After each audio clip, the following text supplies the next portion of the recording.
एक minute. Teacher, मकर संक्रांतीचा अर्थ मला माहिती आहे, म्हणजे जे आपले शब्द असतात ना. शब्द? हो, म्हणजे जसं की आता मी तुम्हाला डायरेक्टली सांगू का? म्हणजे मराठमोळा सण, क म्हणजे कणखरवाना, र म्हणजे रंगीबिरंगी तिळगुळ, स म्हणजे संगीतमय वातावरण, क्रा म्हणजे क्रांतीची मशाल, त म्हणजे तळपणारे तेज, म्हणजेच मकर संक्रांती. तर टीचर, म्हणजे मराठमोळा सण. मराठमोळा सण म्हणजे हा आपल्या महाराष्ट्रातील सर्वात मोठा सण आहे. त्याला आपण मराठमोळा सण असं म्हणतो. आणि कणखरवाना, म्हणजे याच्यामध्ये असं कोणीही नसतं की ज्याला संक्रांतीविषयी काही आतुरता नसेल. परत म्हणजे रंगीबिरंगी तिळगुळ. तर टीचर, आपण तिळगुळ वाटतो ना, तर त्यावेळेला सर्वजण असं कसं रंगीबिरंगी असं वातावरण असतं, आणि परत आपलं तिळगुळही रंगीत असतं. आणि स म्हणजे संगीतमय वातावरण, सगळीकडे आनंदाचं वातावरण असतं. आणि क्रा म्हणजे क्रांतीची मशाल. आणि हा सण म्हटला की सगळीकडे जसं आपण मशाल घेऊन जातो ना, तसंच सगळीकडे आपण तिळगुळ घेऊन जातो, म्हणून क्रांतीची मशाल म्हणता. आणि तळपणारे तेज म्हणजे हे सर्व मी आता जे सांगितलं त्याच्यामध्ये येतं ते. सांगू का टीचर, वेदिका? हे माझ्या अंदाजाने तरी मला माहित नाही पूर्ण. हे टीचर कुठल्या तरी वेदिका, व्हॉट्सअप फॉरवर्ड मेसेज मधलं सांगितलंयस का हे? म्हणजे संक्रांत म्हणजे क्रांतीची मशाल बिशाल म्हणजे एकदमच डेंजरस विचार आहे हा. कसली कसली क्रांती आहे संक्रांतीमध्ये? संक्रांत. टीचर बरं, मी चल. सांगू वेदिका? आपल्याला काय सांगायचं सांगा.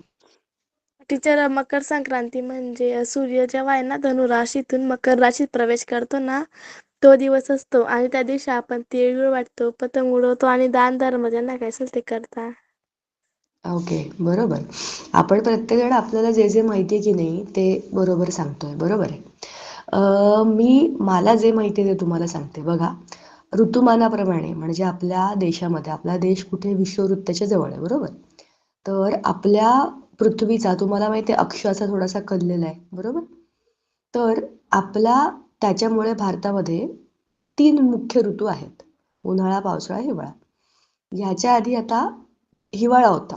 म्हणजे आपल्याकडे 4 महिने उन्हाळा, 4 महिने पावसाळा, 4 महिने हिवाळा असं एक ऋतुचक्र असतं. तर आता हिवाळ्याचे 4 महिने म्हणजे नोव्हेंबर, डिसेंबर, जानेवारी, फेब्रुवारी, बरोबर? असे अंदाजे 4 महिने म्हणतो आपण. तर आता हे सगळे 4 महिने जे आहेत ना, हे हिवाळ्यातले. त्यातला शेवटचा महिना जानेवारी आणि त्याच्यानंतर आलेला फेब्रुवारी म्हणजे काय आहे? फेब्रुवारी म्हणजे उन्हाळ्याचं शेवट आहे, बरोबर? पण सांगायचं बघितलं तर मकर रास ही सूर्यापासून लांब रास आहे. आता राशी म्हणजे आकाशामध्ये वेगवेगळे नक्षत्र जशी जशी आहेत की नाही, ज्या ज्या आकाराची, त्या त्या आकाराप्रमाणे त्यांना नावं दिलेली आहेत. अशा 12 राशी आहेत. आपल्याला आपल्या रोजच्या पेपरमध्ये पण येतं बघा राशी भविष्य. तर त्या 12 राशी असतात ना: मेष, त्याच्यानंतर वृषभ, मकर, तुला राशी, मिथुन राशी, मीन राशी, कुंभ राशी. ह्या सगळ्या नक्षत्रांच्या रचना आहेत आकाशामधल्या. तर तुम्ही रोज रात्री जर आकाशामध्ये बघितलं ना, तुम्हाला असे वेगवेगळे ताऱ्यांचे समूह दिसतील. त्यांना आपल्याकडे खूप पूर्वी आपले जे ऋषीमुनी होते की नाही, त्यांनी त्याचा अभ्यास केला आणि त्यांच्या रचनांना बघून, बघा 365 दिवसामध्ये पृथ्वी पूर्ण गोल फिरते की नाही, तर एक पूर्ण राऊंड मारताना जे नक्षत्र त्या पूर्ण चक्करमध्ये येतात ते एका विशिष्ट क्रमानेच येतात. तो क्रम माहिती असल्यामुळे त्याच क्रमाने ते जाणार आणि त्याच क्रमाने त्या वस्तू बघणार आणि तेच 12 राशी पुन्हा 12, पुन्हा 12, पुन्हा 12 अशा प्रत्येक वर्षी आपल्याला दिसणार. हे त्यांना ऑलरेडी माहिती होतं. आणि मग जी सूर्यापासून थोडीशी लांब रास आहे म्हणजे मकर रास, तिकडे सूर्याचं संक्रमण होणार आहे. म्हणजे आता आता काय होईल, सूर्य लांबच्या राशीकडे गेलाय, पण आता तिकडनं आपला दिवस हळूहळू मोठा होईल. म्हणजे काय होईल बघा, उन्हाळा हळूहळू सुरू होईल. फेब्रुवारी जसा सुरू होतो की नाही, जसा फेब्रुवारी मिड येतो आपल्याला समजायला लागतं उन्हाळा आलाय, बरोबर की नाही? आणि मार्चमध्ये तर मग उन्हाळा सुरूच होतो, पद्धतशीर उन्हाळा. आणि एप्रिल एकदम भयंकर उन्हाळा. मे मध्ये ऊन खूप असतं, तापमान खूप असतं, पण हवा, मोकळी हवा सुटलेली असते, कारण की जूनमध्ये आपल्याला भरपूर ठिकाणी पाऊस पडतोय, काळे ढग आलेत, हे सगळं बघायला मिळतं. कारण काय, त्याची तयारी ऑलरेडी सगळी मेमध्ये झालेली असते, बरोबर की नाही? तर मे महिना त्यातल्या त्यात जरा बरा जातो. पण सगळ्यात घाणेरडे महिने उन्हाळ्याचे मार्च आणि एप्रिल, बरोबर की नाही? आणि फेब्रुवारी हा त्यातल्या त्यात त्या दृष्टीने सगळ्यात रोगट महिना असतो. सगळे लोक आजारी पडतात, काही ना काही होतच. त्याची येस सुरुवात मॅम. जानेवारीमध्ये होते. जानेवारी महिन्यामध्ये आता ह्याचा ह्याच्या दृष्टिकोनातनं जरी बघितलं की नाही, काय बरं म्हणतात त्याला, काय आपल्या शरीरशास्त्राच्या दृष्टीने जरी बघितलं की नाही, तरी पण याचा अर्थ असा आहे की आपल्या शरीरामध्ये आपलं शरीर जे आहे ते अनेक वेगवेगळ्या रसांचं बनलेलं आहे. आपण माहिती आहे, आपण बायोलॉजीचा अभ्यास करतो, आता आपण करणारच आहे बायोलॉजीचा लेसन सुरू. पण आपल्या शरीरामध्ये रक्त आहे, बरोबर? त्याचबरोबर पित्त आहे, वात आहे. आपली प्रकृती 3 गोष्टींची बनलेली असते: वात, पित्त आणि कफ. तर आपल्या शरीरामध्ये कफाचा प्रभाव वाढतो थंडीमध्ये. थंड असलं की सगळं सगळं शरीर जाम होतं ना आपलं. तसं एक थिजलेलं असतं. सगळ्या शरीरामधले सगळे लिक्विड्स हे घट्ट झालेले असतात. आणि त्याचा प्रकोप म्हणजे पित्ताचा प्रकोप शरीरामध्ये, थंड झालेलं असतं शरीर. त्याच्यामुळे इंटरनल बरं का, आपण काहीही खाल्लं तरी ते पचतं बिचतं, सगळं जरी चांगलं असलं हिवाळ्यातलं, तरी पण शरीराच्या दृष्टिकोनातनं ते थिजवून टाकणारं असतं. मग काय, शरीर स्वतःला बरोबर आपोआप क्लीन करतं. जसजसं बाहेर गरमी वाढते की नाही, आपल्या शरीरामधले हे जे सगळे थिजलेले पण पित्ताचे हे सगळे जे काही संचय आहेत ते बाहेर पडण्याचे मार्ग शोधतात. बघा, तुम्ही तुमच्यापैकी खूप लोकांनी ऑब्झर्व केलं आहे का बघा, जसजसं थंडीमध्ये जसं जसं थंडी वाढायला लागते किंवा उन्हाळा सुरू व्हायला लागतो, थंडी वाढते आणि उन्हाळ्याची सुरुवात, अशी अशी ट्रान्झिशन समजा. आजकाल आता रात्री पण जरा गरम व्हायला लागलं बघ, बरोबर आहे की नाही? नाही तर आधी तर रात्री अशी कडाक्याची थंडी होती की काही समजतच नव्हतं किती वाजलेत. सकाळी 8 वाजता तरी पण थंडी वाजायची. आता तसं नाही. आता हळूहळू हळूहळू आपल्याला समजतं की रात्रीमध्ये पण 1-2 वेळा गरम व्हायला लागलेलं आहे. म्हणजे आता आपण गरमीकडे चाललोय. आता आपलं शरीर काय करेल, शरीरामध्ये सगळं जे काही घट्ट झालेलं आहे की नाही, त्या सगळ्या गोष्टी हळूहळू हळू लिक्विड बनवून बनवून बनवून शरीरातनं बाहेर टाकून देईल. डोळे चिकट होणं असेल, नाकातनं पाणी गळणं असेल, किंवा कफ घशामध्ये जमा होऊन बाहेर पडणं असेल, ह्या सगळ्यामधनं आपलं शरीर स्वतःला स्वच्छ करतंय. जे जे काही साचवून ठेवलं होतं की नाही आपल्या शरीरामध्ये, ते सगळं आपोआप बाहेर पडतं. तुम्हाला मागे पण बोलले होते, human body is the best best possible natural magic ever happened. इव्होल्युशनच्या प्रोसेसमधनं आपण आलो आहे, पण आपल्या बॉडीमध्ये इतक्या फॅन्टॅस्टिक गोष्टी आहेत ना, म्हणजे आपण विचार पण नाही करू शकत. इतकं भारी टेक्नॉलॉजी, स्वतः आपली बॉडी स्वतःला रिपेअर करते, आपल्याला आजूबाजूच्या क्लायमेटप्रमाणे चेंज करून घेते. आणि पुन्हा बदल झालाय का, आता मला बदलायचं आहे, मग त्या बदलाकरता मला काय करायचं आहे, तर आता मला शरीरामध्ये नको असलेल्या गोष्टी जमा झालेल्या फेकून द्यायच्यात बाहेर. ते डोळे चिकटतात बघा, असे कशाच्या कसे उघडतच नाहीत. काही लोकांना तर खूपच अगदी अशी चिटकून बसलेले असतात डोळे दोन्ही थंडीतनं, सकाळी उठल्या उठल्या. तर ते कफच येतो एक प्रकारे, शरीराच्या बाहेर पडतोय सगळा. जिकडे जिकडे आपल्या शरीरामध्ये खड्डे आहेत की नाही बाहेर पडण्याच्या जागा, त्या सगळ्या मार्गांमधनं आपल्या शरीरातला कफ आता बाहेर पडेल. तुमच्या सगळ्यांना पण हे तुम्ही गोष्ट अनुभवातनं तुम्हाला समजेल. आणि तुम्हाला आणखी एक गोष्ट सांगू का, एक खूप मस्त गोष्ट आहे बघा. या सगळ्या हिवाळ्यातल्या ॲड असतात ना की सॉरी, ही क्रीम लावा, ते लोशन लावा, हिवाळ्यामध्ये पण तुमचा रंग गोरा होईल, अमुक होईल धमुक होईल.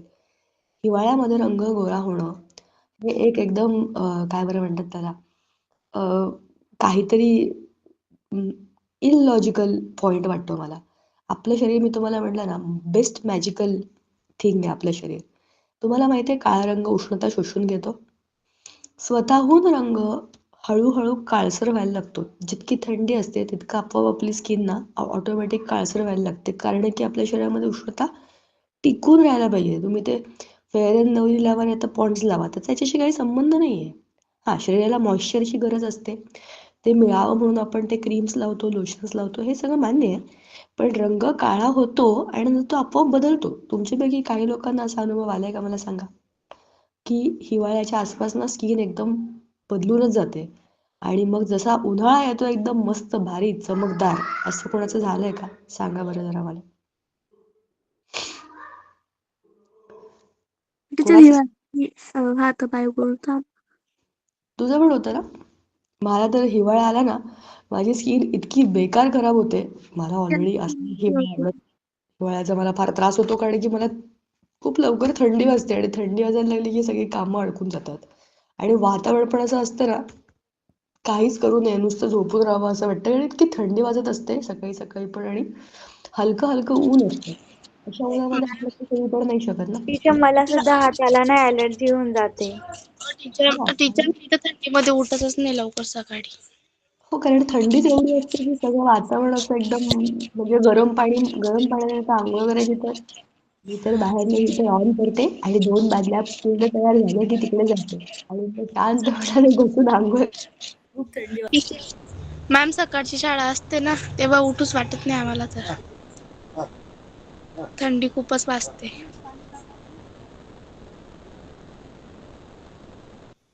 हॅलो, आता तुम्हाला मी दिसतेय का बघा? आणि इन केस तुम्हाला असं वाटलं की हो आवाज मॅम. येतो तर मला सांगा, मी हो कॅमेरा बंद टीचर. करते. दिसताय मॅम. दिसताय टीचर आता. ओके. तर दिसताय. माझी पण, मी सकाळी 7वी पर्यंत ना आमची सकाळी 7ची शाळा असायची. आणि तेव्हा 7च्या शाळेवर ना असली हालत खराब व्हायची ना आमची थंडीमध्ये. कुडकुड कुडकुड थंडी. 7ला आम्ही शाळेत असायचो. मग लवकर उठून आवरून जायचो, पण खूप गडबड व्हायची. आणि थंडीत तर असं व्हायचं की काहीच करायला नको, आपण झोपून जाऊया. म्हणून माझा सगळ्यात आवडता ऋतू आहे उन्हाळा. उन्हाळा, उन्हाळा. आय एम वेटिंग, कधी तो उन्हाळा येतो. काय होतं माहितीये बघा ना, स्किन, ऍब्सोल्युटली स्किन अशी पॅची होते, काळी काळी होते आणि अशी खराब होते. किती पण त्याला मॉइश्चरायझर लावा, तेल लावा, तूप लावा, मक्खन लावा, ढक्कन लावा, काहीही करा, मला आवडतच नाही हा हिवाळा. केस पण असे वेगळेच होतात काहीतरी, चप्पट किंवा असे ऑइली, असे डेड. कारण थंडीमध्ये ते पण आपण ते सगळ्या टोप्या बिप्या घालून सगळं करून, थंडी जेवढी वाजत असते करणार काय ना. पायाची, तळपायाची स्किन अशी एकदम रॅट होते, ती पांघरुणामध्येच अडकते, एवढे खराब होते स्किन. आणि जनरली सगळ्यांचीच होते. अच्छा, मगाशी ना मला याने विचारलं, कोणी विचारलं मला, मयूरने विचारलं, तुमच्याकडे थंडी आहे का? माझ्याकडे आता थंडी कमी झाली आहे रे, बरीच कमी झाली आहे. म्हणजे ना, हे जे जानेवारी आणि फेब्रुवारी मधलं ट्रान्झिशन असतं ना दरवर्षी, तरी यावर्षी तुम्हाला माझा आवाज तरी येतोय. 2 वर्षापूर्वी इकडे असली बेकार थंडी पडली होती ना, आई शपथ. म्हणजे असं घरामध्ये आम्ही सगळं घालून पण घरामध्ये ऊन जेव्हा येत नाही तेव्हा इतकी थंडी वाजायची आम्हाला. त्या वर्षी तर माझा घसा, आवाजच बाहेर पडत नव्हता. 8-10 दिवस ऍब्सोल्युटली मला काहीच बोलता येत नव्हतं, इतकी थंडी मॅम होती. पुण्याला का? हो, माझं घर पुण्यापासून थोडस जवळच्या एका गावामध्ये आहे. तर गावामध्ये जरा जास्तच थंडी वाजते ना. गावात सगळं मोकळं मोकळं असतं, आजूबाजूला शेती असते, तर मग त्याचं पाणी बिणी असलं की जास्त गार वाटतं की नाही आपल्याला. त्याच्यामुळे जरा जास्तच थंडी वाजते. आणि मला खूप लवकर थंडी वाजते, म्हणून मला उन्हाळा जास्त आवडतो. उन्हाळ्यामध्ये काय, पंखा लावला की पंख्याखाली बसा आणि सकाळी आणि संध्याकाळी आपली कामं करून घ्या. उन्हात नाही जायचं, आपण आपलं काम प्लॅन करायचं. म्हणजे हे मी करू शकते. आणि मी लहानपणापासून असं डोकं चालवून काम करते, म्हणून मला उन्हाळा आवडतो. सकाळी 7 वाजता असा मस्त लख्ख उजेड असतो, कुठेही जा, काही करा, काही चिंता वाटत नाही. पण असं हिवाळ्या आणि पावसाळ्यामध्ये काही करता येत नाही, अडकून जातो आपण घरामध्ये आणि बाहेर जायची पण इच्छा होत नाही. म्हणून मला हे ऋतू आवडत नाहीत. अर्थात ते गरजेचे असतात, पण प्रत्येकाची प्रकृती वेगळी असते ना. माझ्या प्रकृतीला ते सूट होत नाही. मला हा हिवाळा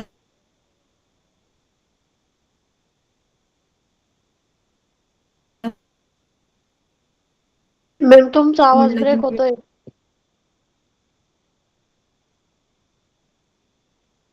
मी अडकूनच जाते. तर मग हळूहळू स्लोली कामं करायला लागतात. ते काही मला आवडत नाही, मला स्लो काम आवडत नाही. चला, तुमचा आवडतं ऋतू कुठला सांगा, तो प्रथम विचारते. मला पण सांगा मला तुमच्या उन्हाळा आवडतच नाही, कारण माझ्या पण हाताला ना ॲलर्जी होऊन जाते. हिवाळ्यामध्ये. हो टीचर. डेंजरसच असतो तो. खरं तर खरं सांगू का, मी एक खरं प्रामाणिक मत असं म्हणतात, हिवाळा हा सगळ्यात चांगला ऋतू आहे. कारण हिवाळ्यामध्ये आपण जे काही खातो की नाही, ते वर्षभराची आपल्या तुमचा शरीराची आवाज ब्रेक तिजोरी होतोय. असते. तर टीचर आपण जे आवाज काही ब्रेक खाऊन. होतोय. पुन्हा ब्रेक होतोय का? मला तर रेंज फुल आहे बघा, काहीच चिंता नाही आज. मी टीचर आवाज मोठा करते माझा. थांबा, माझा व्हॉल्यूमच वाढवते मी, कारण मी मोठ्याने नाही बोलू शकत आहे आज. तर कदाचित त्याच्यामुळे तुम्हाला वाटत असेल बघा आता. तर सांगायचा मुद्दा असा आहे, हिवाळ्यामध्ये सगळ्या प्रकारच्या भाज्या आणि फळं मिळतात ना. भरपूर दूध आणि चांगल्या भाज्या आणि फळं, हे या 4 महिन्यामध्ये आपण जेवढं खाऊ की नाही, तेवढं वर्षभराचं आपलं बॉडी तयार होते. म्हणून हिवाळ्यामध्ये सगळं खायचं आणि भरपूर खायचं. सगळं पचतं हिवाळ्यामध्ये. सगळे पाचक रस कामाला लागलेले असतात. बरोबर ना? डिंकाचे लाडू, ते कडू लाडू, सगळं काहीही खा तुम्ही, सगळं पचून जातं तुम्हाला. आणि पित्ताचा पण फारसा त्रास होत नाही पूर्ण हिवाळ्यामध्ये. हा कधी होतो? जेव्हा ट्रान्झिशन मध्ये आपण येतो तेव्हा. चला, भरपूर बोललो आपण, अवांतर बोललो, बऱ्याच दिवसांनी बोललो एकतर. आता लेसन कडे जाऊया. हेरिडिटी आणि व्हेरिएशन वरती होतो. बऱ्याच गोष्टी बोललोय आपण ह्या धड्याबद्दलच्या आधी, की हेरिडिटी म्हणजे काय, तर इट इज इनहेरिटन्स. आपल्या अँसेस्टर्स कडून आपल्याकडे आलेले काही ट्रेट्स म्हणजे काय, गुणधर्म. त्याच्यामध्ये आपल्या बॉडीचे किंवा आपल्या शरीराचे किंवा आपल्या जेनेटिक मेकअपचे काही इम्पॉर्टंट कॅरेक्टरिस्टिक्स असतात, जे की आपल्याला ऑलरेडी दिलेले आहेत, की आपल्या चेहऱ्याचा आकार कसा असेल. आणि तुम्हाला आणखी एक गोष्ट सांगते, केसांची ठेवण आणि केसांची रचना या गोष्टी पण असतात बरं का हेरिडिटीमध्ये. माझे केस ना माझ्या आजीसारखे आहेत, बाबांच्या आईसारखे. म्हणजे खूप जरी विचार केला आणि खूप काय काय करून बघितलं तरी पण त्याची एक बेसिक ठेवण असते ना, ती आपोआप त्याच वळणावर जातात. म्हणजे हे जेनेटिकली आपल्याकडे येतं. आपल्या डोळ्यांचे रंग वगैरे, आपली उंची, आपल्या पायाची बोटं, हाताची बोटं, हे सगळे काय आपल्या डीएनए मधले जीन्स आपल्याला ही गोष्ट ठरवून देतात, की तुमचं हे असं असेल, ते तसं असेल, आणि तुम्ही असे दिसाल आणि असे वाटाल. लांबून बघून आपण कसे वाटतो लोकांना, हे त्याच्यावरती अवलंबून असतं. आणि क्रोमोझोम्स जे असतात ते काय असतात, असे सॉरी असे लांब थ्रेड्स असतात आणि त्याच्यावरती आपले प्रत्येक वेगवेगळे जीन्स लोकेटेड असतात. ऑलमोस्ट आपल्या सगळ्यांमध्ये बरं का, सगळ्या ह्युमन्स मध्ये 99% जीन्स सेम आहेत.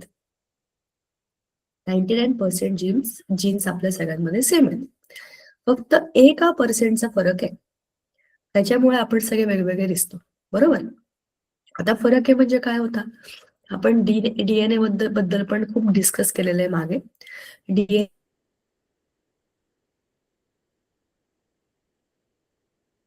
रचना आपल्याला सांगितली होती. हे क्रिक आणि दुसरं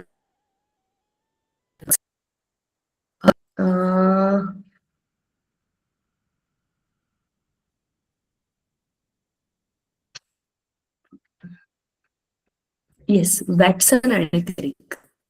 मी नेहमी हा वॅटसनला विसरूनच जाते, मला क्रिक कायम लक्षात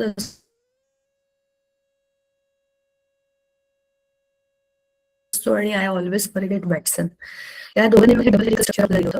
आणि हा डीएनए आपल्या सेलच्या मध्ये, न्यूक्लियसच्या मध्ये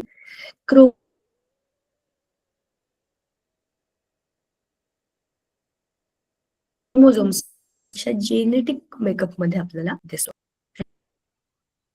म्हणजे असा हेलिक्स, असा केसांचा कसा असा एक गोल वळण असतो की नाही, तसंच या डबल हेलिकल मध्ये एक वर जाणारा आणि एक खाली जाणारा, असे दोन हेलिक्स एकमेकांना बरोबर पॅरलली अटॅच असतात. ह्या डीएनए ला डीऑक्सिरायबो न्यूक्लिक ऍसिड असं म्हणतात. बरोबर. याच्यामध्ये असते एक पेंटोज शुगर, नायट्रोजन बेसेस आणि हे फॉस्फेट ग्रुप्स. आता या डीएनए ला बनवण्यासाठी असतात आरएनए. आरएनए 3 प्रकारचे असतात, आरआरएनए, एमआरएनए, टीआरएनए. आरआरएनएचं काम असतं रायबोझोमल आरएनए. हे काय करतात, हे ऍक्च्युअल प्रोटीन सिंथेसिसचं काम करतात. आपल्या शरीरामध्ये जीन्स आहेत म्हणजे काय, प्रोटीन्स आहेत. हे प्रोटीन्स सिंथेसाइज करण्याचं काम हे रायबोझोमल आरएनए करतात. ठीक आहे. एमआरएनएचं काम काय आहे, मेसेंजरचा अर्थ काय असतं, इकडून मेसेज घ्यायचा तिकडे द्यायचा,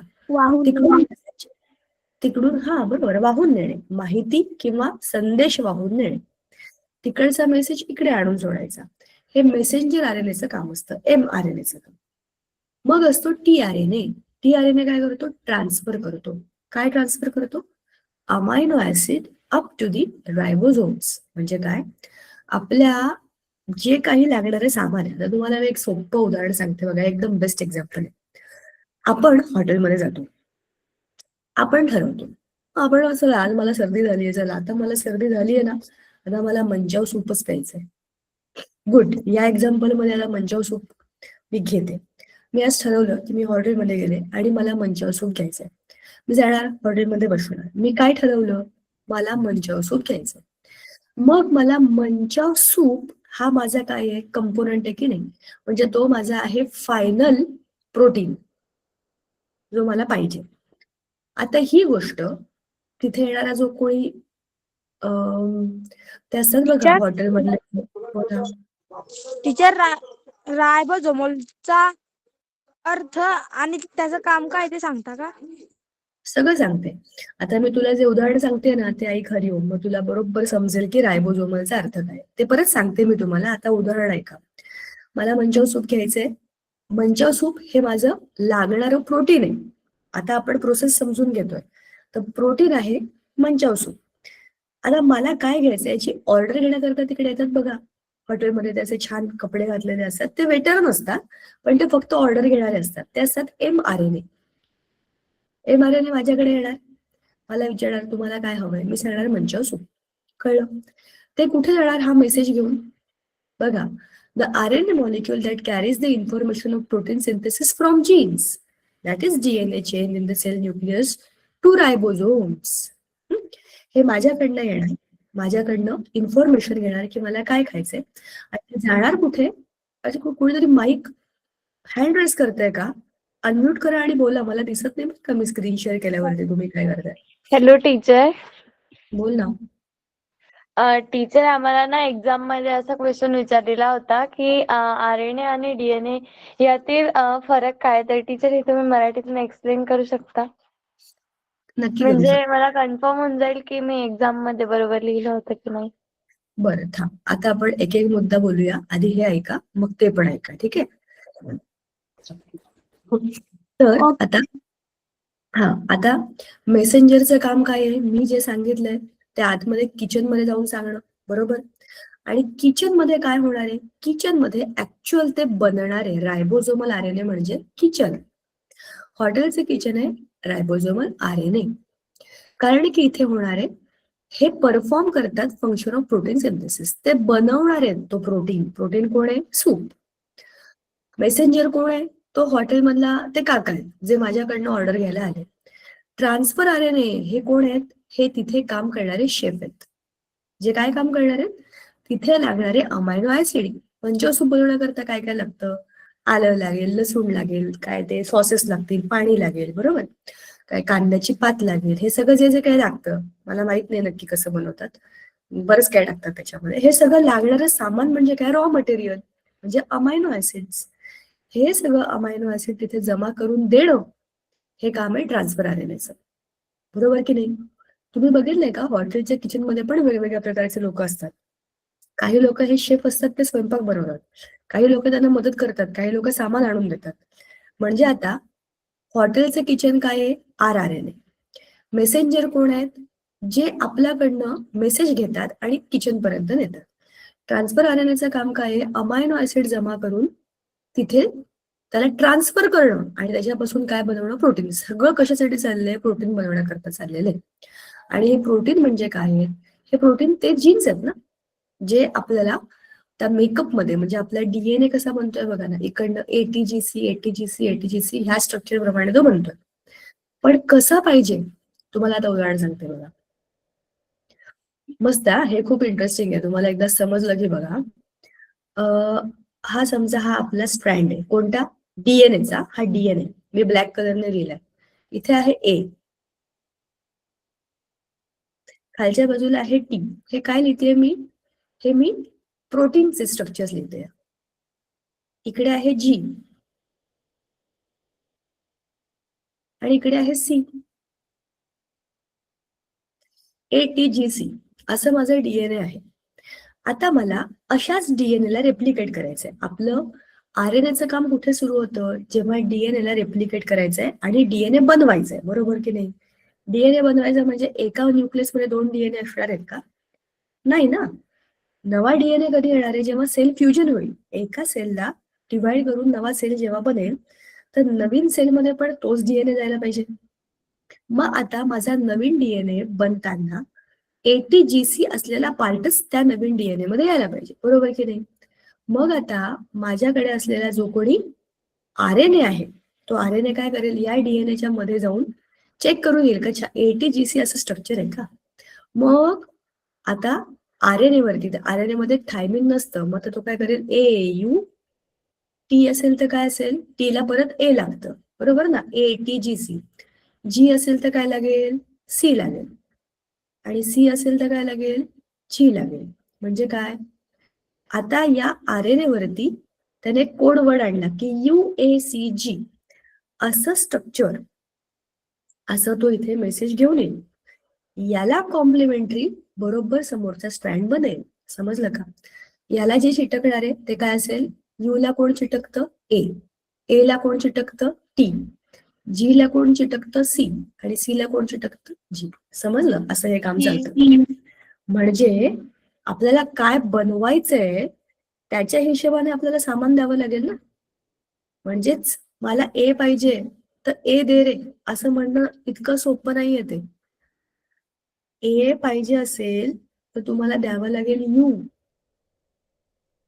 U हा कोड वर्ड आहे की मला A बनवायचंय. समजलं? हा झाला इकडचा स्ट्रँड. आता इकडचा स्ट्रँड बनवायचा असेल तर मग काय करेल, RNA हा इकडचा कोड वर्ड घेऊन जाईल, UTGC. U दिलाय का, म्हणजे इथे काय पाहिजे, A पाहिजे, बरोबर. असं अल्टरनेट अल्टरनेट अल्टरनेट. बघा, डीएनए हा खूप मोठा मॉलिक्युल आहे, खूप मोठा, असा एकमेकांना असा असा असा असा एकमेकात गुंतलेला. पण आपला mRNA हा खूप स्मार्ट असतो. तो एक एक एक एक पॅच घेतो, हा एवढा पार्ट, एवढा पार्ट, एवढा पार्ट, एवढा पार्ट, एका एका एका सेक्शनचे कोडिंग आणि डिकोडिंग, हे सगळं ना कोडिंग आणि डिकोडिंग केलं जातं. आणि आपल्या प्रत्येक सेलमध्ये सेमच डीएनए परत रेप्लिकेट होतो. हे आपल्याला बोलायला किती सोपं आहे ना, पण विचार करा ना, प्रत्येक सेलमध्ये हे होत असेल तर काय तिकडे कायच्या काय होत असेल तिकडे. डीएनए एवढा मोठा मॉलिक्युल आहे, त्या एका मॉलिक्युल मध्ये ते RNA जाणार, चेक करणार, त्याच्या पद्धतीने स्वतःचे स्वतः नोट्स बनवून बाहेर येऊन सांगणार की चला रे, हे हे हे हे अमायनो ऍसिड जमा करायचे. तो मेसेज आला की हे अमायनो ऍसिड जातील ह्याच्याकडे आणि तिकडे बनतील ते प्रोटीन्स, बरोबर की नाही. म्हणजे आता ही एवढी कॉम्प्लिकेटेड प्रोसेस सुरू आहे आपल्या प्रत्येक सेलमध्ये, आणि आपण निश्चिंत गप्पा मारतोय सेल डिव्हिजनच्या आणि RNA DNA स्ट्रक्चर ह्याच्या, जेव्हा की आता पण आपल्या शरीरामध्ये खूप साऱ्या सेल्समध्ये सेल डिव्हिजन सुरू आहे. सेल डिव्हिजनच्या वेळेला रेप्लिकेशन ऑफ डीएनए होत आहे. डीएनएच्या रेप्लिकेशन मध्ये RNAचं फंक्शन आहे. आता मगाशी तुला जे विचारलं होतं पेपरमध्ये मराठीमध्ये, डीएनए आणि RNA मधला फरक स्पष्ट करा. तर डीएनए हा सगळ्यात महत्वाची गोष्ट म्हणजे न्यूक्लियस मध्ये असतो, आणि RNA हा न्यूक्लियस मध्ये नसतो, तो सायटोप्लाझम मध्ये असतो. डीएनएचा काही भाग नाहीये, डीएनएचे काही 3 प्रकार वगैरे नाहीये, पण RNAचे मात्र प्रकार आहेत ना, rRNA, mRNA, tRNA, आणि प्रत्येकाची वैशिष्ट्ये आहेत. माझं काम एवढंच, माझं काम एवढंच, माझं काम एवढंच. जर मला सांगितलं, उदाहरणार्थ एक नाटक आहे, नाटक, त्या नाटकामध्ये मला रोल दिलाय झाडाचा, तर मी त्या नाटकामध्ये झाडच व्हायला पाहिजे, झाडावर बसलेल्या पक्ष्यांचा आवाज मी नाही काढला पाहिजे. म्हणजे आज मी rRNA आहे तर मी mRNA ला मदत करायची म्हणून त्याचं काम करायला जायला नाही पाहिजे, ते माझं काम नाहीये, बरोबर ना. प्रत्येकाचं ठरलेलं काम आहे आणि तो तेवढंच काम करतो. rRNAचे 3 प्रकार आहेत, पण mRNA पण डीएनएचे असे कुठलेही प्रकार नाहीयेत. दुसरं, rRNA काय म्हणते, RNA मध्ये T म्हणजे थायमिन नावाचं न्यूक्लियोटाइड नसतं, त्याच्याऐवजी तिकडे युरासिल नावाचं न्यूक्लियोटाइड असतं. आपला सगळा जेनेटिक मेकअप हा डीएनए मध्ये स्टोअर्ड असतो, पण RNA हा जेनेटिक मेकअप बनवण्यासाठीचा एक मदत करणारा खूप महत्वाचा घटक आहे. डीएनए नंतर RNA असतात. सगळ्या लिव्हिंग थिंग्स मध्ये डीएनए आहे, पण जसे काही व्हायरसेस आहेत आणि काही बॅक्टेरिया आहेत त्यांच्यामध्ये RNA हा जेनेटिक मटेरियल असतो. हे यातले काही फरक आहेत. ह्या पलीकडे तू काही वेगळं लिहिलंयस का, मला सांग बरं. नाही टीचर, असंच लिहिलं होतं. ओके, आता हरिओम तुझ्या प्रश्नाचं उत्तर. तू विचारलं मगाशी रायबोझोमल RNA म्हणजे काय, तर बघा, रायबोझोम आपल्या सेल, तुम्हाला आठवत असेल, तुम्हाला आठवीला एक धडा होता, सेल अँड सेल ऑर्गेनेल्स, बरोबर? त्या सेल ऑर्गेनेल्स मध्ये रायबोझोम्स, लायझोझोम्स असे काही काही शब्द होते. तर रायबोझोम्स ही अशी छोटे छोटे ठिपके असतात सेलमध्ये. असे आपल्याला कोपऱ्यावरती कुठेतरी, समजा हा सेल आहे आपला, त्या कोपऱ्यामध्ये कुठे कुठेतरी असे छोटे छोटे ठिपके असतात फक्त. ते RNA असतात. तिथे ऍक्च्युली प्रोटीन सिंथेसिस केलं जातं, ती जागा आहे. त्या ठिपक्यांमध्ये प्रोटीन सिंथेसिस केलं जातं. असे ते रायबोझोम्स नावाचे छोटे छोटे सेल ऑर्गेनेल्स असतात, ज्याला आपण आपल्या भाषेमध्ये किचन म्हणालो. आता आपल्या हॉटेलच्या उदाहरणामध्ये मी जसं म्हटलं की किचन मध्ये आता माझं सूप बनेल, बरोबर की नाही? तर रायबोझोमल RNA काय करतात? हे ते RNA आहेत जे काय करतात, ते perform the function of protein synthesis. आपल्या शरीरामध्ये प्रत्येक गोष्ट ही कुठल्या ना कुठल्या प्रोटीनची बनलेली आहे, बरोबर की नाही? तर ते बनवण्यासाठीची प्रोसेस इकडे होते, बरोबर. दुसरं आहे mRNA, जे मी तुम्हाला म्हटलं मेसेंजर RNA. पण आता खरं ह्याच्यामध्ये बघायचं हे की मेसेज घ्यायचा आहे कुठून? ह्या प्रोटीन सिंथेसिस साठीची, म्हणजे डीएनएच्या प्रोटीन सिंथेसिस साठीची, बरोबर ना? ATGC हे सगळं जे काही आहे ते प्रोटीन्सच आहेत ना. ह्या प्रोटीन सिंथेसिस मध्ये जीन्स मधनं, म्हणजे डीएनएच्या चेन कडनं, न्यूक्लियस मधून रायबोझोम्स कडे असा मेसेज न्यायचा आहे. हा आपला न्यूक्लियस. चला आता आपण स्ट्रक्चर काढलं ना इथे सेलचं.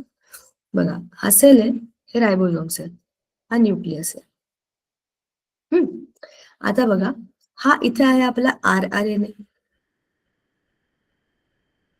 न्यूक्लियस मधनं मेसेज घेऊन इकडे जाणार आहे mRNA. याचं काम आहे मेसेज देणं की असं बनवा रे. मी तुम्हाला म्हटलं होतं ना, हा असा पॅटर्न असेल तर इकडे उलट छापलं जाईल आणि उलट्याच्या हिशोबाने बरोबर इकडे बनेल, राईट? तर हा मेसेज घेऊन जाणारा आहे आपला मेसेंजर RNA. आणि ट्रान्सफर RNA हे कुठे असतात? हे असतात खाली सायटोप्लाझम मध्ये इकडे. कारण त्यांचे काम काय आहे, they carry the amino acid up to the ribosomes. कुठेही फिरत असतील ना रायबोझोम्स, कुठेही फिरत असतील ना सायटोप्लाझम मध्ये अमायनो ऍसिड्स, त्यांना जमा करून करून इकडे आणून ठेवणं, हे काम कोणाचं आहे? tRNAचं आहे. ट्रान्सफर RNA बघा ना, तो कसा बनलाय. इकडे अडकवायला जागा, तिकडे अडकवायला जागा, वरती थोडस पाईप सारखं, आणि त्याला असं घेऊन जायचं काम आहे. RNAचं काम आहे. रायबोझोमल RNA बघा कसा आहे, आणि हा mRNA, हा तर मेसेज घेऊन चाललाय. अशा 3 पद्धतीचे RNA असतात, ठीक आहे. आत्ताचा आपला खरा टॉपिक हा आहे, मेंडल्स प्रिन्सिपल ऑफ हेरिडिटी. तुम्हाला मी मागच्या आठवड्यामध्ये एक फोटो पाठवला होता माझ्या गार्डन मधल्या फुलांचा, तुम्ही बघितलात का? येस मॅम, बघितलं होतं. यस टीचर, बघितला होता. Yes ma'am. तुम्हाला काही समजलं का येस मॅम. फोटोमध्ये? नाही समजलं. हा, करेक्ट. मला आता तेच खरं उत्तर हवं होतं. त्या फोटोची निरीक्षण तुमची काय आहे ती जरा मला सांगा. तुम्हाला काय बघितलं तुम्ही? म्हणजे मी पाठवलं, तुम्ही बघितलं, पण काय कळलं ते महत्वाचं आहे. मॅम फोटोच नाही समजला. बरं, फोटोत काय काय दिसलं ते तरी सांगा. टीचर मी सांगू?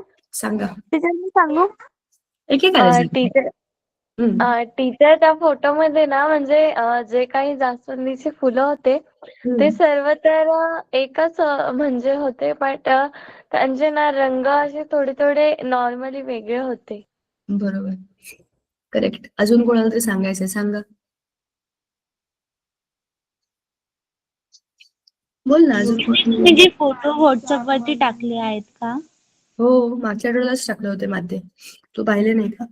बघ आता, कारण तुम्हाला समजेल की मी जे फोटो पाठवलेत तो खरा प्रयोग झालाय माझ्याच गार्डन मध्ये झालेला, चुकून झालेला प्रयोग येतो. प्रयोग पण नाही, आपोआप झालंय ते.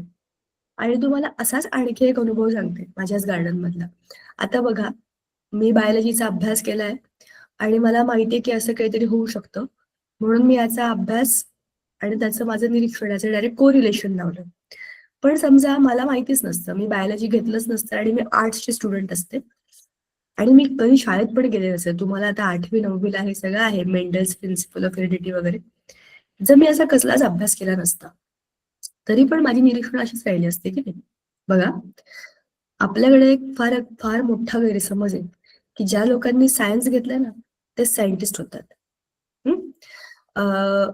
आपण बोलू या विषयावरती, कारण की आपण आजूबाजूला ज्या गोष्टी बघतो ना त्या गोष्टींमधून आपल्याला जे प्रश्न पडतात त्याच्यावरती आपण जो विचार करतो आणि त्याच्यावरती आपण जे प्रयोग करतो हे कोणीही करू शकतो. त्याच्या शाळेशी, तुम्ही काय स्ट्रीम घेतलं त्याच्याशी, तुम्ही काय जॉब करता त्याच्याशी काहीही संबंध नसतो. जर तुमच्यामध्ये असं कुठला, तुम्ही तुमच्यापैकी प्रत्येक जण, बरं का, तुम्ही सगळे मला माझ्या मुलांसारखेच वाटतं म्हणून सांगते मी ही गोष्ट. जर तुम्ही स्वतःच्या आजूबाजूला असलेल्या अडचणी बघितल्या किंवा कुठल्याही गोष्टीतलं साधं निरीक्षण जरी तुम्ही बघितलं, आपल्याच गार्डन मधल्या झाडांना जरी तुम्ही नीट बघितलं, गाड्यांना बघितलं, घरामधल्या बारीक बारीक किड्यांना बघितलं, पाण्याला बघितलं, आजूबाजूला आपल्या हजार गोष्टी आहेत. कुठल्या तरी गोष्टीचं बारीक निरीक्षण तुम्ही सतत करत राहिलात, तुम्हाला समजेल की याच्यामध्ये काहीतरी बदल होत आहे. आता वेगळं आहे, तेव्हा वेगळं आहे, तेव्हा वेगळं आहे. साधं बघा, मी तुम्हाला आणखी एक सोपं उदाहरण सांगते. निरीक्षणाचा आपल्या दैनंदिन आयुष्यामध्ये कसा कसा आपण उपयोग करतो बघा. आता सध्या हिवाळा आहे, दिवसभर नळाला, म्हणजे आमच्या घराच्या वरती टाकी आहे, त्या टाकीतनं पाणी येतं. तुम्ही दिवसातनं कधीही, म्हणजे दुपारी 2ला किंवा 3ला जरी नळ किचन मधला उघडला तर त्याच्यामुळे थंड पाणीच येतं. म्हणजे गच्चीत तर पाणी तापतं ना वरती, पण खूप जास्त उन्हाळा नाहीये अजून, त्याच्यामुळे ते पाणी तापत नाही आणि थंडच पाणी येतं. आणि रात्री आणि पहाटे किंवा सकाळी असं बर्फासारखं थंडगार पाणी आलेलं असतं. त्याच्यामुळे हिवाळ्यामध्ये दिवसभर नळाला गार पाणी येतं, हे माझं निरीक्षण.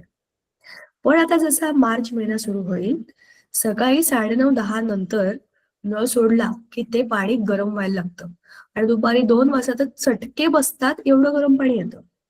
तुमच्यापैकी खूप लोकांनी असा अनुभव घेतला असेल बघा. मी खरंच सांगते तुम्हाला, हे आपल्याला माहिती असतं पण आपण ही गोष्ट नोटीस करत नाही. आणि अशा कितीतरी गोष्टी आपण सोडून देतो ज्याच्यातनं आपले खरे खरे कितीतरी रिअल लाईफ सायन्सचे प्रोजेक्ट होऊ शकतात, रिसर्चचे प्रोजेक्ट होऊ शकतात. असाच बघा, मी तुम्हाला हे उदाहरण का सांगितलं, हा प्रयोग या ग्रेगोर जॉन मेंडलने केला. त्याची जरा माहिती बघूया, मग माझ्या फोटोबद्दल पण मी तुम्हाला सांगते जो मी शेअर केलाय. हा 20 जुलै 1822 आणि टिल 6 जॅन 1884 इथपर्यंत त्याचं आयुष्य होतं. जवळपास एक बघा, बापरे, जवळपास 100 वर्ष जगलाय माणूस. हा ऑस्ट्रियन सायंटिस्ट होता. ऑस्ट्रियन म्हणजे ऑस्ट्रियाचा. ऑस्ट्रिया तुम्हाला माहिती आहे ना, 10वीत गेल्यावर तुम्हाला येईल वाटतं तो जगाचा, त्या इतिहासाच्या याच्यामध्ये, जागतिक महायुद्धाच्या धड्यामध्ये ऑस्ट्रिया, जर्मनीच्या बाजूचा प्रदेश. He studied the inheritance of some characteristics of the pea plant. Pea म्हणजे आपल्या मटाराच्या शेंगा. सध्या आपल्या मार्केटमध्ये भरपूर मटार आहेत. हा चांगला सीझन आहे मटार खाण्याचा. परत वर्षभर असे मटार मिळत नाही, खाऊन घ्यायचे, कारण हे फ्रेश असतात ना. आणि असे परत जसा आपला उन्हाळ्यामधला आंबा आहे बघा, तो आंबा नंतर तुम्ही आंबावडी करा, ते मँगो ज्यूस करा, हे करा ते करा, पण ओरिजिनल 2 महिन्यातला जो आंबा असतो तो परत येत नाही. तसंच हे तुम्ही त्याला फ्रोझन करून ठेवा, अमुक करून ठेवा, तमुक करून ठेवा किंवा वाळवून ठेवा, पण ओरिजिनल जे असतात की नाही आता आलेले शेतातले, हे खूप फ्रेश असतात आणि जेवढे त्याच्यामध्ये एनर्जी प्रोटीन्स असतात तेवढे कशातच नसतात. तर त्या पी प्लांटचा, ऍक्च्युली प्लांट कसले, त्या वेली असतात, असं त्याने केला अभ्यास. आणि वेगवेगळ्या प्रकारच्या बिया, त्यांची फुलं, त्यांच्या शेंगा आणि त्यांच्या वेलींवरती फुलांची जागा, अशा अनेक मुद्द्यांना त्याने नोटीस केलं. And he showed that the inheritance of this characteristic follow certain principles. Later this principles became popular. अरे उलट चुकीचं वाक्य, लॅटर दिस प्रिन्सिपल्स बिकम्स नाही येणार आहे, दिस प्रिन्सिपल्स बिकेम आणि एस नाही येणार, popular by his name. Mendel's work was recognised only in the 20th century. असं खूप झालंय, पूर्वीच्या काळी लोकांनी खूप रिसर्चेस केले, पण त्यावेळेला काय होतं ना, व्हॉट्सअप नव्हतं, फेसबुक नव्हतं, आणि काय ते भंगार ते दुसरं काय ते इंस्टाग्राम सारखी फालतू गोष्ट काही नव्हती. रील करा, मीम करा आणि ते टाका, एवढीशी गोष्ट केली की सगळ्या जगात लोक पाठवत राहतात. लोकांनी एवढे मोठे मोठे रिसर्चच केले आणि ते त्यांच्या मृत्यूनंतर जवळपास 100-200 वर्षापर्यंत रिकॉग्नाइजच नाही झाले. आणि की त्यावेळेचा समाज पण वेगळा होता आणि लोकांना पटतच नव्हत्या नवीन गोष्टी. तुम्ही त्यांना कितीही सांगा की असं असतं, पटायला तर पाहिजे. त्याच्यामुळे खूप साऱ्या सायंटिस्टचं खूप मेहनतीचं काम ते मेल्यानंतर लोकांनी रिकॉग्नाइज केलं की अरे नाही नाही, ह्याच्यामध्ये पण काहीतरी दम होता. खूप कमी नशीबवान लोक होते ज्यांना त्यांच्या काळामध्ये ते जिवंत असतानाच लोकांनी मान्य केलं की नाही बाबा, तू काहीतरी खरंच सायंटिस्ट आहेस, बुद्धिमान आहेस. बाकीच्या लोकांना तर आधी अवहेलना सहन करावी लागली. पण त्याच्या मृत्यूनंतर 20व्या शतकामध्ये, म्हणजे बघा, आहे 1884 मध्ये तो मेला. 19व्या सेंचुरीमध्ये पण त्याचं काम नोटीस कोणी केलं नाही. हे तर 18th सेंचुरी मधला आहे हा. पुढच्या शतकामध्ये लोकांना समजलं की याने काय काम करून ठेवलं होतं. म्हणजे जवळपास तो त्याच्या वेळेच्या 200 वर्ष पुढे होता. After a reconfirmation of these principles, the same principles now form the basis of modern genetics. याच्यावर मोठं ना काही सेल्यूट नाही असू शकत एखाद्या माणसाच्या कामाला. उशिरा का असेना, पण त्याचं काम लोकांनी एक्सेप्ट केलं आणि त्याला आता आपण प्रिन्सिपल्स, द फंडामेंटल प्रिन्सिपल्स म्हणतो जेनेटिक्सचे. बघा, ह्याचा प्रयोग काय होता ते पण बघूया आपण. आणि माझा प्रयोग जो झाला होता तो काय होता ते पण तुम्हाला सांगते मी. एक मिनिट, तो फोटो असेल ना इथे तर मी टाकते, तुम्हाला लगेचच दिसेल. आपल्याच ग्रुपवर टाकलाय ना मी तो, 9th ग्रुपवरती. बरेच दिवस झालेत, पण असेलच तो फोटो कुठेतरी. तो मला दाखवण्याचा उद्देशच तो होता. अरे, की असं बघा, मी तुम्हाला म्हटलं होतं माझ्या इथे गार्डन मध्ये जास्वंदाची फुलं आहेत. आता गेली बिचारी ती सगळी, जंगलच झालं होतं ते सगळं. त्या सगळ्या फुलांमध्ये ती सगळी अडकलेली ते एकमेकांमध्ये त्याच्या त्या इकडच्या तिकडच्या वेगवेगळ्या वेली आणि काय काय काय काय त्याच्यामध्ये सगळं घुसून पडलं होतं. ह्या सगळ्यामध्ये जास्वंदाचं रोप गेलं बिचारं. आता या पावसाळ्याच्या आधी त्याची जागाच बदलेल आणि नवीन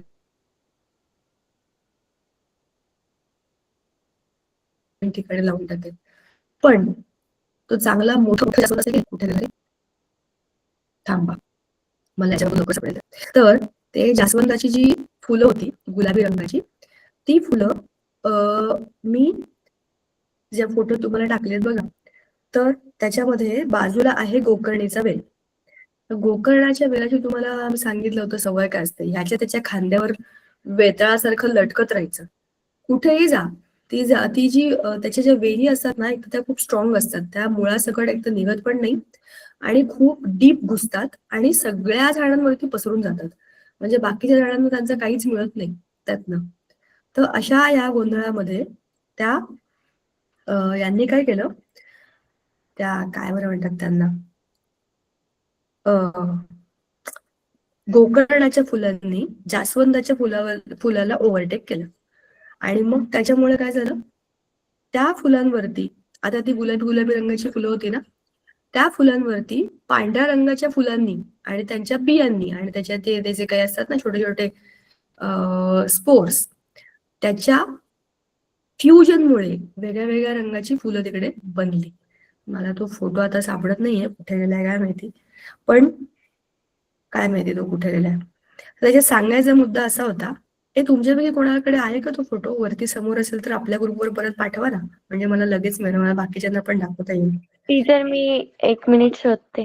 हो प्लीज. मला अगं एवढे ग्रुप झालेत ना, त्यात मला तो सापडत नाहीये. तरी मी माझ्या ह्याच्यामध्ये पण बघते, गॅलरीमध्ये कुठे असेल तर. तर सांगायचा मुद्दा असा आहे की गुलाबी रंगाच्या फुलामध्ये शेड्स कशामुळे आल्या? बाजूला जी पांढऱ्या रंगाची फुलं होती, त्या पांढऱ्या रंगाच्या फुलांमधले जे काही परागकण होते ते त्या फुलांमध्ये गेले आणि मग काही फुलं एकाच फुलामध्ये पांढरा आणि गुलाबी रंग अशी आली. डार्क गुलाबी रंगाची ती होती ना फुलं, तशी न राहता लाईट गुलाबी रंगाची झाली. आणि काही काही फुलं जशी ओरिजिनल होती तशीच गुलाबी राहिली. तर असे 3 प्रकारचे व्हेरिएशन त्याच्यामध्ये एकाच झाडावरती एकाच वेळेला दिसलं. सो हा जो काही प्रयोग होता तो खूप विचित्र होता. मी म्हटलं अरे असं कसं झालंय. तर साधी आणि एकमेव पॉसिबिलिटी होती गोकर्णाच्या फुलांमुळे झालं, बरोबर. मग मी ते फोटो तसे तसे काढून माझ्या मैत्रिणींना पाठवले ज्यांचा सब्जेक्टच बायोलॉजी आहे. म्हटलं हे बघा, हे असं आहे, हे आपण त्याला ते ट्रान्सफर ऑफ मटेरियल म्हणतो तसं झालंय का. ते म्हणाले असं तर फुलं ऍब्सोल्युटली वेगळे वेगळे आहेत, असं कसं होऊ शकतं? म्हणलं पण आता झालं आहे, त्याचं उत्तर हेच आहे ना की या फुलांमध्ये पण असं होऊ शकतं. मग म्हणाले अच्छा, मग आपण जरा शोधूया. मग त्यांनी त्यांच्या मैत्रिणींना हे पाठवलं आणि त्याच्यामधनं हे समजलं, ज्या अर्थी आपल्याला फुलांमध्ये हा बदल दिसतोय याचा अर्थ असा आहे की या फुलांमध्ये पण क्रॉस पॉलिनेशन होऊ शकतं. म्हणजेच क्रॉस पॉलिनेशन, त्याला म्हणतात क्रॉस पॉलिनेशन. हे होतं आणि त्याचाच इम्पॅक्ट तिकडे दिसला आणि तोच आपण प्रयोगामध्ये बोललो की असं होऊ शकतं. त्याला म्हणतात क्रॉस पॉलिनेशन. जाऊ द्या, मला काही सापडत नाहीये ते. सापडलं की परत मी ग्रुपवर टाकेन. काय झालंय, भरपूर ठिकाणी ते सगळं हॅलो टाकलेलं टीचर. होतं. हा बोल ग, टाकलंस का तू? टीचर मी आपल्या ग्रुपला सेंड केलंय.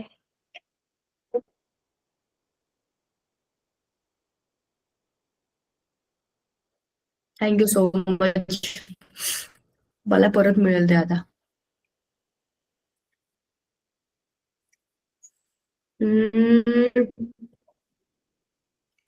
असं आणखी तुम्हाला मी की सदाफुलीची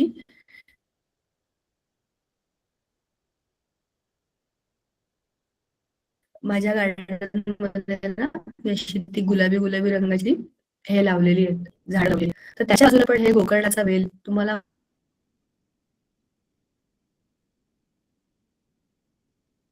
माहितीये ना, गोकर्णाचा वेल हा अतिशय आगाऊ वेल असतो. सगळीकडे अरे कुठं? खूप वेळ झाली का?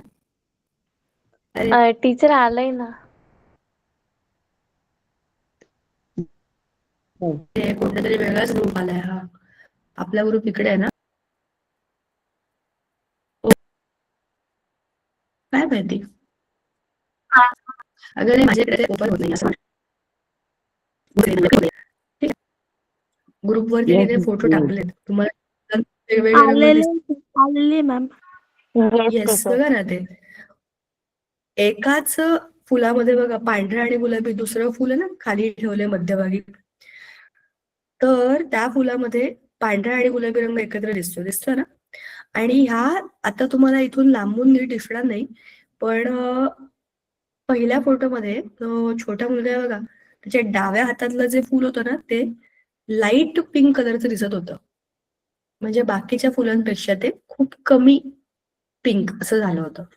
आणि बाकी दोन जे आहेत ना ते रेग्युलर जसे होते तसे डार्क पिंक होते आणि ते दोन गुलाब पण आहेत. म्हणजे ते ऍक्च्युली सगळ्या गुलाबी गुलाबी फुलांना एकत्र काढलं होतं. पण हा झालेला बदल जो होता ना, हा काय आहे, क्रॉस पॉलिनेशन, राईट. आता याने केलेला प्रयोग बघूया आपण. काय केलं ह्याने सरळ विचार केला, अरे आपली वेळ संपलेल्या मुलांना मला सांगा बरं का, तुमचा दुसरा क्लास असेल ना, थांबायचं का आपण एवढं नाही मॅम, समजूया. लिंक नाही शेप ऑफ नाही मॅम, दुसरी क्लास नाहीये वाटतं. ओके, असे आपण 5 मिनिटं मी Ma'am, लेट first class नाही वाटतं, link नाही.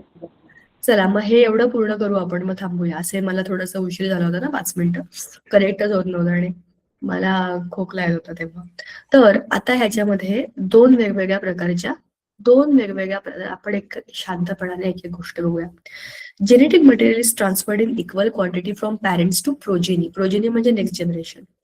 Principles of heredity are based upon this fact. If both the parents make equal contribution to inheritance of characteristics, which characteristics will appear in the progeny? जर माझ्यामध्ये माझ्या आईकडनं आणि बाबांकडनं दोघांकडनं काहीतरी गुणधर्म आले, तर माझ्यामध्ये कोणते गुणधर्म दिसतील हे कसं ठरेल? मग याच्यावरती या मेंडलने केला एक रिसर्च आणि काय केलं, त्याने स्वतःचे प्रिन्सिपल्स ऑफ हेरिडिटी मांडले आणि ह्या प्रिन्सिपल्स मध्ये या इनहेरिटन्स बद्दलच्या काही गोष्टी त्यांनी नमूद केल्या की माझ्याकडे आलेले जे काही गुणधर्म आहेत ते माझ्या आईबाबांकडनं आले, ते दोन दोन प्रकारचे असतील आणि त्याच्यातनं माझ्यामध्ये कोणते आले, जे डॉमिनेटिंग आहेत ते आले. आता याने काय केलं, ऑलमोस्ट सेंचुरी ऑफ 100 वर्षापूर्वी त्याने जे काही प्रयोग केले होते ते अतिशय आश्चर्यजनक होते आणि त्याने ह्या पायसम सटायबम म्हणजेच काय आपल्या पी प्लांट वरती केलेले हे प्रयोग होते. दोन वेगवेगळ्या प्रकारच्या ऍब्सोल्युटली 2 वेगवेगळ्या प्रकारच्या बिया त्यांनी घेतल्या. बोला. मॅम एक आहे बोला. इनहेरिटन्स म्हणजे इनहेरिटन्स म्हणजे म्हणजे सांगते, मागच्या पिढीकडून आपल्याकडे आलेलं, इनहेरिट केलेलं. इनहेरिटन्स अनुवंशिकता, इनहेरिट केलेलं. ठीक आहे. आता 2 डॉमिनेटिंग म्हणजे जो डॉमिनेट करतो, समोरच्या माणसाला ओव्हर पॉवर करतो. आणि रेसेसिव्ह म्हणजे जो दबला जातो. बघा आपल्या घरामध्ये पण आपण मागे पण बोललो होतो, समजा मी आणि माझा भाऊ आहे, त्यातली मी डॉमिनेटिंग आहे, तर मी जे म्हणेन ते ऐकलं जाईल. आणि तो रिसेसिव्ह आहे, त्याने बरोबर सांगितलं तरी पण त्याचं ऐकणार नाही. म्हणजेच काय आहे, एक ट्रेट असतो जो दुसऱ्याला डॉमिनेट करतो आणि सप्रेस करून टाकतो. जो सप्रेस होतो तो असतो रिसेसिव्ह, आणि जो दिसतो तो असतो डॉमिनेंट. आता आमच्या घरामध्ये आम्ही दोघं आहोत, मी आणि माझा भाऊ, पण दिसतं कोण? मीच. घरातला गुंड कोण आहे? मी. तो आहे घरामध्ये, तो फिरतोय, तो बऱ्याच गोष्टी करतोय, पण कोणालाच माहित नाही की तो काय करतोय. दिसतंय कोण? मी, dominant. Shape of the seed, round, आणि दुसरी रिंकल्ड, अशा वाकड्या तिकड्या, जरा आपण त्याला म्हणू काय म्हणूया, जरा खडबडीत सारख्या अशा बिया, आणि मस्त गोल आकाराचे दाणे. आता कलर ऑफ सीड येलो आणि ग्रीन. आपल्याकडे ज्या मटार आहेत ना, ते मोस्टली सगळे हिरव्या रंगाचेच मटार आहेत. पिवळ्या रंगाचे मटार तुम्ही बघितलेत का रे कधी आपल्याकडे? सांगा बरं जरा मला. मला तरी दिसले नाही. पिवळ्या रंगाचे मटार दिसलेत का? कच्चे मटार. येस हो, मॅम. बघितले मी पण. येस टीचर असतात. पण नाही, मला हे म्हणायचंय की ते खराब झालेले किंवा खूप जुने झालेले नाही, शेंगांवरचेच पिवळ्या रंगाचे असे बघितले तुम्ही? नो. मी पण नाही बघितले.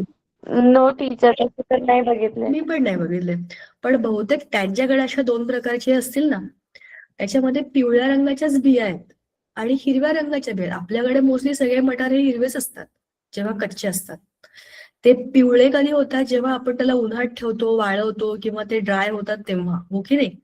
जसं कुठलं पण बी जास्त वेळ ठेवलं की ते पिवळं पिवळं व्हायला लागतं की नाही, त्याचं काय बरं आपण म्हणतो, ते जरा निब्बर झाल्यासारखं वाटतं तेव्हा. तरी पण त्याचा रंग पूर्ण पिवळा झालेला मी तर कधी बघितला नाही. वाळल्यावरती पण ते हिरवेच दिसतात. पण हे त्यांच्याकडे असलेलं पी प्लांट आहे, आपल्या भारतातला नाही आहे हा प्रयोग. तर त्याच्यामध्ये पिवळ्या रंगाचे दाणे आणि हिरव्या रंगाचे दाणे. आता हा राऊंड कलर आहे, राऊंड शेप आहे, आणि पिवळा रंग आहे. दुसरं आहे पर्पल फ्लॉवर. तुमच्यापैकी किती लोकांकडे मटार लावले शेतात, सांगा बरं जरा मला. किंवा तुम्ही बघितलेत मटार, त्याच्या वेली बघितलेत? आपल्याकडे जी, म्हणजे आपल्याकडे भारतामध्ये आपण जे सध्या भरपूर मटार खातोय बघतोय, त्या मटारची फुलं पिवळ्या रंगाची असतात का अशी जांभळी असतात, सांगा बरं जरा मला. बघितलेत का तुमच्या? टीचर पिवळ्या रंगाची. पिवळ्या रंगाची? मग एक तर एकदमच वेगळं आहे. तर पांढऱ्या आहे ना जांभळ्या? जांभळी असतात, मग त्याच्या बिया तर पिवळ्या असायला पाहिजे. बघा आपण आपली निरीक्षणं बघतोय, त्याने त्याचा अभ्यास मांडलाय. आपल्याकडे हे असं जास्त लागू होईल का माहित नाही. शिवाय आपल्याकडे आता आपल्याकडे शेतामध्ये ज्या काही बिया असतात त्यातल्या बऱ्याचशा प्रोसेस्ड पण असतात ना, काही बदललेल्या पण असतील. मी तुम्हाला विचारते, कारण मी कुठल्याही मटारीचं फुल नाही बघितलं, मी डायरेक्ट विकत आणलेल्या बियाच बघितल्यात, म्हणजे शेंगा बघितल्यात त्या. त्याच्यामुळे मला फुलांचा रंग नाही माहिती त्याच्या. हा, पण मी आता गुगलवर बघू शकते आणि तुम्हाला सांगू शकते. मटारीचा वेल, आपण त्याच्याबद्दलच बघूया, काहीतरी मिळेल. पण मला नाही माहित त्याचा फुलाचा रंग पिवळा असतो का पांढरा असतो का पर्पल असतो. पण त्याने जे घेतले होते, त्याने 2 पद्धतीचे घेतले होते, आपण त्याच्याबद्दल बोलूया. तर पिवळ्या, हॅलो टीचर. बोल ना. टीचर, हे ना आपण मागच्या वर्षी 8वीला पण शिकलेलो, आणि टीचर आपण त्याचा कलर बघितलेला ना, तर मटरचा कलर पिवळाच होता फुलांचा. मटार मागच्या वर्षी आपण काय केलं? टीचर, आपल्याला हा लेसन ना मागच्या वर्षी पण होता ना, तर आपण एक्स्ट्राची माहिती म्हणून तुम्ही आम्हाला सांगितलेलं आहे. हो का? मला लक्षात नाही. मी बऱ्याच ठिकाणी बरेच काही सांगत असते, त्याच्यामुळे मला लक्षात नाही आपण हे बोललोय का. तर आठवतंय का? मी आता ना नेटवरती बघितलं तर मला आता तुमच्याशी बोलता बोलता पांढऱ्या रंगाची फुलं दिसली. दाखवू का मी तुम्हाला? थांबा ना, आपण लगेच बघू ना गुगल वरती. इथे इथल्या इथे आपलं दूध का दूध, पाणी का पाणी.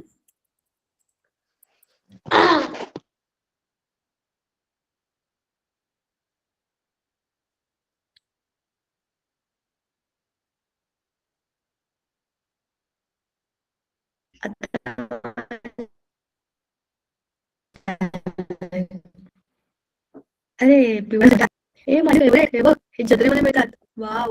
पण हे नाही मागितलं होतं मी, आता विचारलं होतं मटार बेल. फोन मध्ये बरोबर येतं.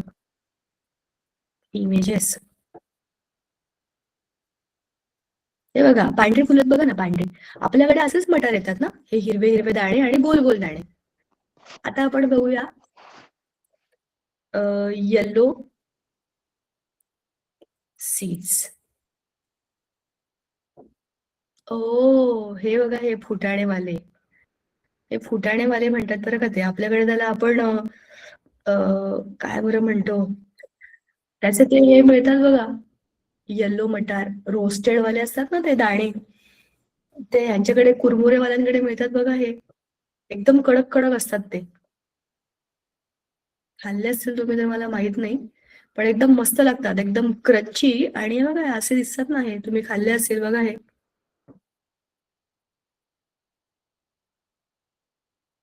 Yes ma'am. Yellow P. कडक कडक असतात त्या बिया, एकदम कडक असतात, क्रंची.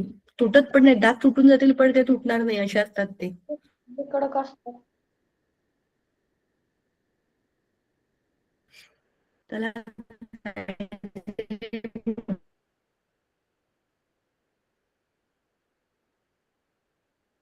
म्हणतात. एकदम कडक पिवळे म्हणतात. आणि त्याच्या अशी जांभळी फुलं तुम्ही बघितली नॉर्मल हिरव्याची पांढरी असतात आणि त्याच्या शेंगा पडत असतात, बरोबर. आता त्या शेंगा अशा झिगझॅग असतात. आता कलर ऑफ पॉड. पॉड म्हणजे शेंग. शेप झाला, आता कलर झाला. ह्याचा येलो आणि याचा ग्रीन, दोन वेगवेगळ्या प्रकारचे आहेत. ग्रीन हा डॉमिनेटिंग आहे आणि येलो हा काय आहे, रेसेसिव्ह, म्हणजे डिप, काय बरं म्हणतो, तो कलर दिसत नाही जास्त. ग्रीन कलर त्याला ओव्हर पॉवर करतो. आणि मोस्टली सगळ्या शेंगा ह्या अशा असल्या पाहिजे. आणि ह्या कॉन्स्ट्रिक्टेड आहेत, म्हणजे अशा प्लेन ज्या असतात ना, हा रेसेसिव्ह जीन आहे. पण आपल्याकडे सगळ्या रेसेसिव्ह वाल्या झाल्यात. म्हणजे बघा किती जनरेशनच्या आपण बिया खातोय. मग आता डॉमिनेटिंग काय आहे की पोझिशन ऑफ फ्लॉवर ऍक्झिलरी हा आहे ऍक्सिस. ऍक्सिस म्हणजे सेंट्रल. अरे काळ्या रंगाने काढला पाहिजे तर तुम्हाला दिसेल. सेंट्रल ऍक्सिस म्हणजे मध्यवर्ती रेषा.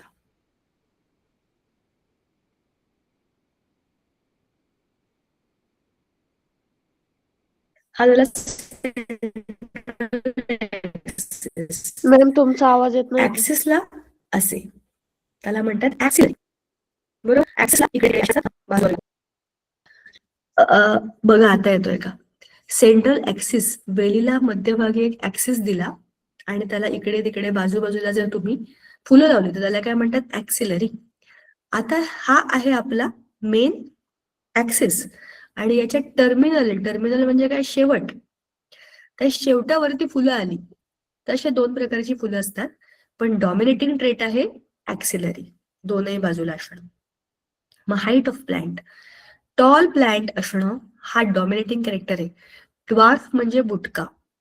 बुटका या शब्दाचा अर्थ आहे खुजा. हे आहे रेसेसिव्ह कॅरेक्टर, बरोबर.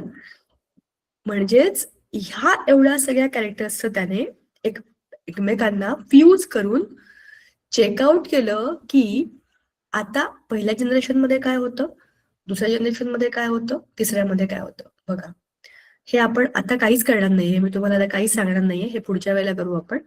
मोनो हायब्रिड म्हणजे एकच हायब्रिड, ठीक आहे.